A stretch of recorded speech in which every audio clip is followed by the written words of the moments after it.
Hi guys, this is Kanuj from Candy Tech, and today we are going to do a review for Samsung Galaxy S7. I have been using this smartphone for the last 15 days and it has been a decent experience. The Samsung Galaxy S7 was launched last month along with the Samsung Galaxy S7 Edge.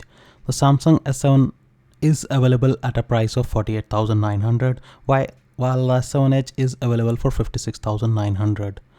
Now let's begin the review for Samsung Galaxy S7. The Samsung Galaxy S7 has a gorgeous design. It really feels like a piece of jewelry in your hand. If Steve Jobs would have been alive, he would have been upset with the Apple guys for not designing this. I have been using it and I find it really easy to handle and work with. The only drawback I can say is it attracts a lot of fingerprints and is also a bit slippery because of the back glass cover. The front 2.5D glass makes the screen look really beautiful. The sides have a metal build and the buttons are really chamfered and fitted well. There are antenna lines which you can see on the sides. The overall design language is really beautiful and it is something which differentiates Samsung S7 compared to a lot of different devices which are available in the market. Samsung has done a fantastic job as far as this display goes. It is a 5.2-inch Quad HD display. I find the display much more accurate, much more vibrant compared to my old Google Nexus 5 which has an IPS LCD Full HD display. Even I compared it to the iPhone 6s display. The color reproduction as well as the brightness on this one is better. If you will expand or zoom in into some of the images, then you will find the accuracy on the images are much better on the Samsung Galaxy S7 screen compared to even a iPhone 6s. It is a pleasure to watch videos and read text on it. If you are coming from a smartphone which had an HD display or even a Full HD display with IPS LCD technology, then definitely this AMOLED display is a major upgrade. I really liked the display on the Samsung Galaxy S7, but if you are coming from a smartphone like a Samsung Galaxy Note 5 which already have a OLED display with Quad HD resolution, then definitely you are not going to find the difference. Now let's talk about TouchWiz. Many reviewers as well as people have commented that TouchWiz is crappy and you shouldn't buy the Samsung Galaxy S7 because of TouchWiz.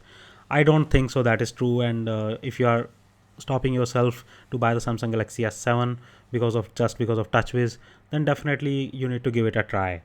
I was using the Google Nexus 5 for last 2 years and was on the stock Android. So coming from that stock Android experience to TouchWiz, I don't think so it is as bad as people have made it.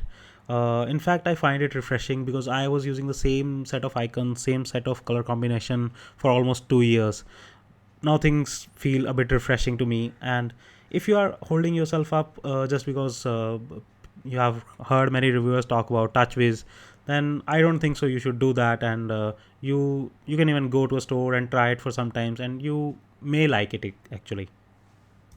Let's talk about some of the best features that you can use on Samsung Galaxy S7. I think the S Health feature on Samsung S7 is really good. It allows you to track your daily activity as well as your health. You can measure your heart rate beat as well as number of steps that you have taken. It allows you to monitor and measure your physical activity level on a day-to-day basis. The app is really good to use, and UI is also very intuitive and easy. You can set up your daily targets and use it. You can use the heartbeat monitor to check your heart rate. Let's try it out and see how it works. Yeah, that is the easy way to check your heart rate, and you can do it 2-3 times a day and see how you're doing. So overall, I think the Health app integration is really good done by the Samsung. Overall, the feel of TouchWiz UI is not bad. If you're coming from stock Android, you may find colors a bit weird and different from what you are used to. But the experience is good. The Exynos 8890 and 4GB of RAM works well. I have used all of the apps on Samsung S7 like Calendar, S Health, S Planner, Memo, Contacts, Messaging, then social media apps like Twitter, Facebook. Also, surfing the internet is good.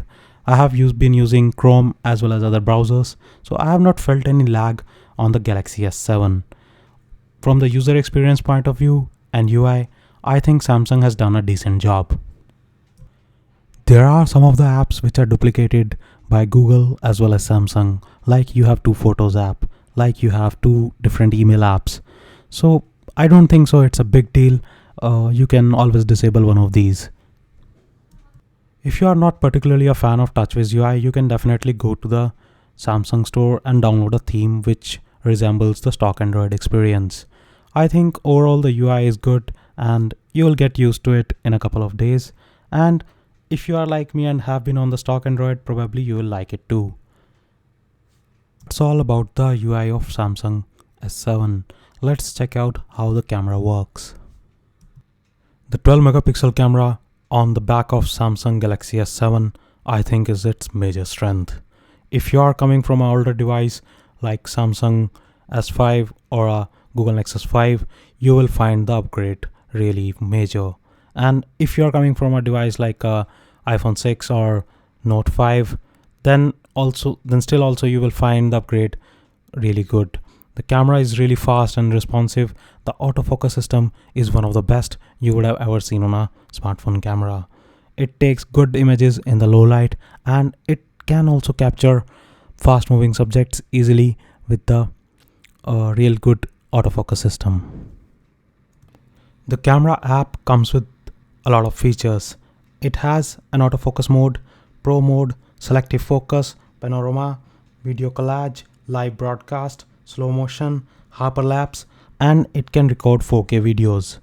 I found the camera app intuitive on Samsung S7 and it works for most of the scenarios you will ever need.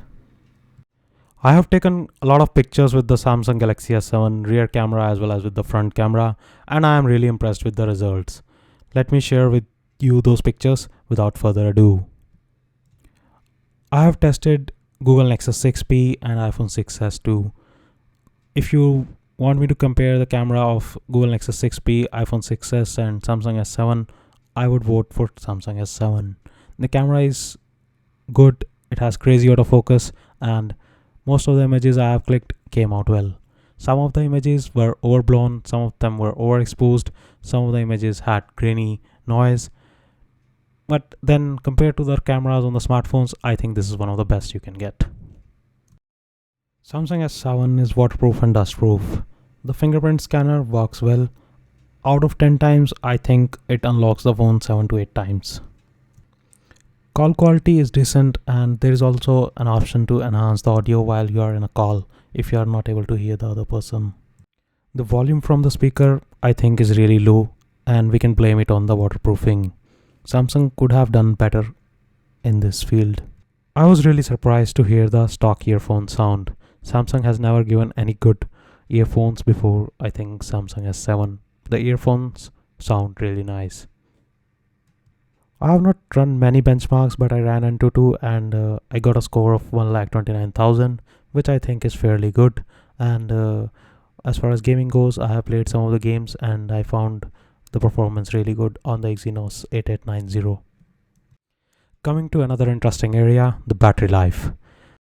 Works from morning to say 10 o'clock and by the end of the day I'm still left with 20 to 25% of battery, and I'm a power user. I use 5 to 6 hours at least of screen on time, and I do a lot of stuff, emails, music, watching videos, texting, and still I think the battery life is really good on Samsung S7. The only issue is always on display. If you're keeping that always on display, it is going to eat 1 to 1.5% of battery life per hour, and by the end of the day I think it eats around 15 to 20% of battery life. So Samsung could have optimized that much better. Samsung S7 comes with really gorgeous design. It is definitely a head turner and it has a crazy fast autofocus system. The display is beautiful and you will love it. On the software front, yes, TouchWiz may not be the best out there, but definitely it is not the worst also.